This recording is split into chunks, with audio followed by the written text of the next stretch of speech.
ओम नमः शिवाय। आज शिव जी की अति प्रिय शिवरात्रि है। आपको शिवरात्रि की बहुत बहुत शुभकामनाएं। शिव जी एक ऐसे महादेव है, देवों के देव है, जिनका जन्म भी नहीं और मृत्यु भी नहीं, जो आदि भी थे, अंत के बाद भी रहेंगे, न जिसका उगम है, न ही जिसका अंत। कहते हैं जिस पर शिव जी की कृपा हो जाए वो तर जाता है। शिव जी की नगरी काशी है, उनके 12 ज्योतिर्लिंग है, केदारनाथ, रामेश्वर, मल्लिकार्जुन, उज्जैन, महाकाल, ओमकारेश्वर, काशी विश्वनाथ, सोमनाथ, त्र्यंबकेश्वर, भीमाशंकर, ओंडा नागनाथ, घुसनेश्वर, ऐसे उनके 12 ज्योतिर्लिंग हैं। हर जगह की एक अलग अलग महिमा है और हम सबको यहां जाना तो संभव नहीं है, फिर क्या करें। हमें अपने घर पर जो शिवलिंग है, बहुत सारे लोग कहते हैं कि शिवलिंग घर पे रखना चाहिए, नहीं रखना चाहिए। शिवलिंग अंगूठे से बड़ा ना हो। घर का जो शिवलिंग होता है वो अपने इस अंगूठे से बड़ा ना हो, रखना जरूर चाहिए। आज शाम से उस पर अभिषेक करें। अभिषेक किस किस चीजों का करें? यदि आप गंगा जल से अभिषेक करते हैं शिव जी का, तो सारे पाप नष्ट हो जाएंगे।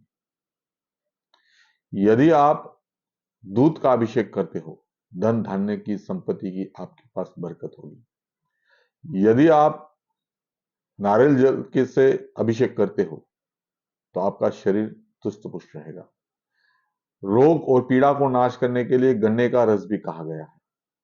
यदि आप गन्ने के रस से अभिषेक करते हो तो आपके घर के अंदर सारी बाधाएं खत्म हो जाएगी।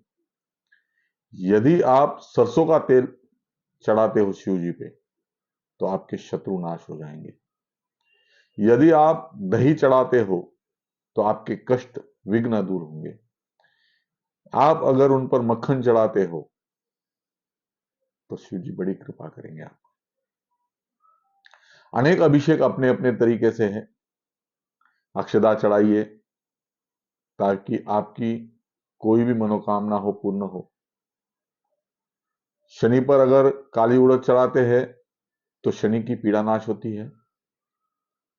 शनि पर अगर हरे मूंग चढ़ाते हैं तो घर का क्लेश कम होता है। बहुत सारी विभिन्न पूजाएं हैं। यदि धतूरा चढ़ाते हैं आप शिव जी पर तो भोले आप पर बहुत प्रसन्न होंगे।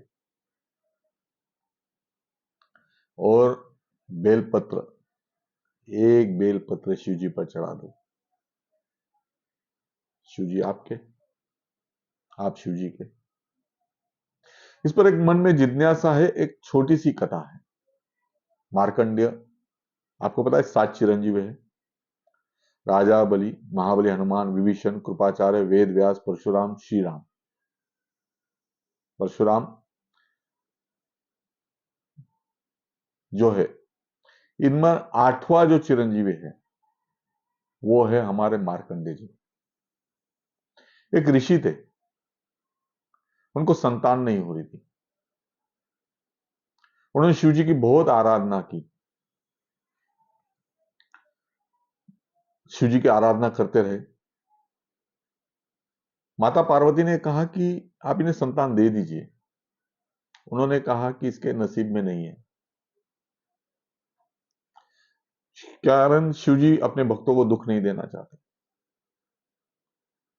कुछ समय के बाद पार्वती जी रूठ गई और जिद पर अड़ गई कि आप इनको संतान दे दीजिए ताकि ये हमारी बहुत पूजा करते हैं। शिव जी ने कहा संतान तो दूंगा पर उसकी आयु सिर्फ 5 वर्ष होगी। ठीक है, उस ऋषि से कहा गया कि आपको संतान तो प्राप्त होगी लेकिन उसकी आयु 5 वर्ष की होगी। कुछ समय के बाद संतान प्राप्त हुई। उनकी आयु 5 वर्ष थी। 5वां वर्ष पूरा हुआ, आखिरी दिन था। वहां पर से अपने पुत्र को लेकर वो गंगा घाट पर आए और शिवलिंग के पास बिठा दिया। और वहां पे दुर्वासा ऋषि जा रहे थे। उन्होंने दुर्वासा ऋषि को प्रणाम कर दिया। दुर्वासा ऋषि ने कहा कि चिरंजीवी भव। उनके पिता ने कहा, आप तो इनको चिरंजीवी कह रहे हैं, इनका तो आज आखिरी दिन है। कुछ समय के बाद ये उन्होंने कहा, अगर शिवजी ने मुझसे चिरंजीवी कहलाया है तो मेरी पद शिवजी को रखनी होगी। उस बालक को उन्होंने कहा, शिवलिंग से लिपट कर बैठ जा और ओम त्र्यंबकम यजामहे सुगंधि पुष्टिवर्धनम उर्वारुक निबंधना मृत्युर्मुखी यमामृतम, इस मंत्र का जाप करते रहे। जाप करते करते करते रहा। यम आए। यम का काम है समय पूरा होने पर आकर ले जाना आत्मा को। अभी शिव के लिंग के पास बैठे हुए उस मार्कंडेय बालक को यम कैसे उसमें प्रवेश कर सकते हैं? यम वहां पर जा भी नहीं पा रहे थे। आखिर यम ने क्या किया है, अपना चाबुक उठाया और उस बालक पर प्रहार करने का प्रयत्न किया। उसी समय शिव आ गए वहां पर। अघोरों के घोर, घोर नाथों के नाथ, कालों के काल महाकाल ऐसे भयानक रूप में प्रकट हो गए। काल भयभीत हो गया। यम ने कहा, प्रभु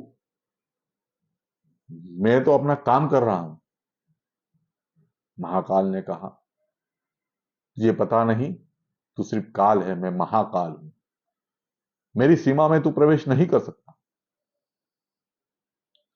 उन्होंने कहा, पर इस बालक की आयु तो समाप्त होने वाली है और आपने ही इन्हें 5 वर्ष का आयु दी है। उन्होंने कहा, ठीक है, इनको मेरे 5 दिन दे दो। अब देखिए इस चमत्कार को। कहते हैं 4 युगों के समाप्त होने पर ब्रह्मा जी का एक दिन होता है। ब्रह्मा जी के कितने तो वर्षों के बाद विष्णु जी का होता है और उनके भी कितने तो वर्षों के बाद शिव जी का एक दिन होता है। अब मार्कंडेय जी को अगर 5 दिन दे दिए तो मार्कंडेय की आयु कितनी हो गई? शिव भोले है, भंडारी है, देते भी वही है, तारते भी वही है। आज के दिन आप शिव की आराधना करें। आज के दिन जो जागता है वो शिव जी की विशेष कृपा पाता है। इसलिए आप भी आज के दिन हो सके तो शिव जी की जगराता करें ताकि शिव जी की विशेष कृपा आप पर प्राप्त हो। हमारे यहां पर भी आज शिव जी की रुद्राभिषेक रखा गया है। शाम को आप सब सम्मिलित हुई है और आप सभी को इस शिवरात्रि की बहुत बहुत शुभकामनाएं। शिव आपका सारे कार्य मंगलमय करे। ओम नमः शिवाय।